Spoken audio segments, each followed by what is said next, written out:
అమరావతిలో CM Chandrababu P4 కార్యక్రమాన్ని ప్రారంభించనున్నారు. ఈ కార్యక్రమానికి 11,500 నుంచి 13,500 మందితో భారీ కార్యక్రమాన్ని ఏర్పాటు చేసింది. ఇదే కార్యక్రమానికి 1000 మంది వరకు సమాజంలో అన్ని రకాలుగా అభివృద్ధి చెందిన వారిని ఆహ్వానించింది.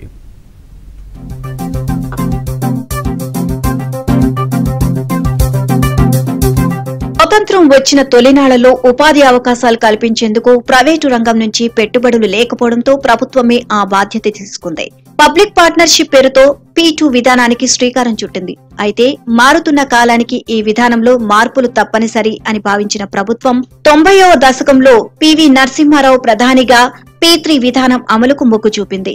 P3 అంటే కేవలం ప్రభుత్వమే పెట్టుబడులు పెట్టడమే కాకుండా ప్రైవేటు రంగంతో పాటు విదేశీ పెట్టుబడులకు గేట్లు తెరిచింది. నాటి నుంచి భారత ఆర్థిక వ్యవస్థలో చెప్పుకోదగ్గ మార్పులు ఏర్పడడంతో పాటు ప్రజల జీవన ప్రమాణాలు పెరిగాయి. జాతీయ రహదారులు, మెట్రో రైళ్లు, అంతర్జాతీయ విమానాశ్రయాలు పుట్టుకొచ్చాయి. ప్రజల ప్రయాణాలు సులభం కావడంతో పాటు కమ్యూనికేషన్ వ్యవస్థ మెరుగైంది. ప్రపంచ చరిత్రలో first time government of AP P4 కార్యక్రమాన్ని తీసుకొస్తుంది.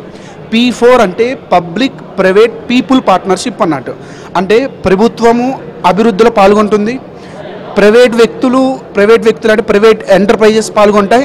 ఎట్ ద సేమ్ టైం మన సమాజంలో ఉన్నటువంటి రిచ్ క్లాస్, సో ఎవరైతే కొంత ధనికులు అని మనం పిలువబడతామో వాళ్ళు సమాజంలో బిలో పావర్టీ లైన్ ఇంకా డౌన్ ట్రోడెన్ సెక్షన్స్ని అడాప్ట్ చేసుకొని వాళ్ళని ఏ విధంగా బెటర్ స్టాండ్ ఆఫ్ లివింగ్ వాళ్ళ యొక్క బెటర్ స్టాండ్ ఆఫ్ లివింగ్ని ఇంప్రూవ్ చేయాలో మనం ఫోకస్ చేసేది ఈ కార్యక్రమం అన్నాను. అంటే ఫర్ ఎగ్జాంపుల్ నాకు ఒక ₹1,00,000 వస్తుంటే ఆ ₹1,00,000 ఒక 10,000 పేదవాడికి ఏ విధంగా వాడికి విద్యకో వైద్యానికో ఇలా మనం ఖర్చు పెడితే దీని ద్వారా సమాజంలో అందరూ పేదరికం నుండి బయటపడి ఈ ఏదైతే గవర్నమెంట్ యొక్క ప్రధాన ఎజెండా జీరో పావర్టీని అచీవ్ చేయడానికి ఈ P4 స్కీమ్ అనేది 100% దోహదం పడుతుంది.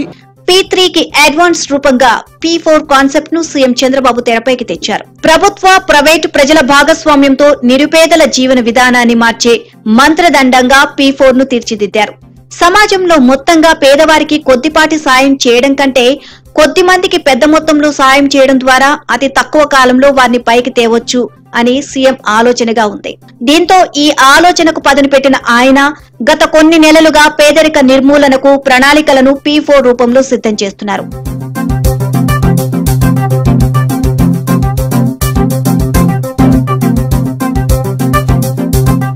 ఇదిలా ఉంటే P4లో పథకానికి సంక్షేమ పథకాలకు ఎలాంటి సంబంధం లేదని, బంగారు కుటుంబంగా ఎంపిక అయిన వారికి సంక్షేమ పథకాలు యథావిధిగా కొనసాగుతాయని ప్రభుత్వం క్లారిటీ ఇచ్చింది. ఉగాది పండుగ రోజు అమరావతిలోని సచివాలయం సమీపంలో P4 కార్యక్రమం చేపట్టనుంది ప్రభుత్వం. ఇందుకోసం ఘనంగా ఏర్పాట్లు చేస్తోంది. ఈ కార్యక్రమానికి 11,500 నుంచి 13,500 మందితో భారీ కార్యక్రమాన్ని ఏర్పాటు చేసింది. ఇదే కార్యక్రమానికి 1000 మంది వరకు సమాజంలో అన్ని రకాలుగా అభివృద్ధి చెందిన వారిని ఆహ్వానించింది.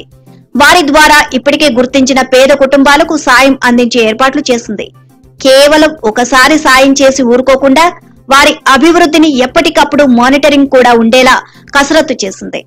P4 ద్వారా ఎంపికైన కుటుంబాన్ని బంగారు కుటుంబం అని, సాయం చేసే వారిని మార్గదర్శులు అని ఇప్పటికే నామకరణం చేసింది.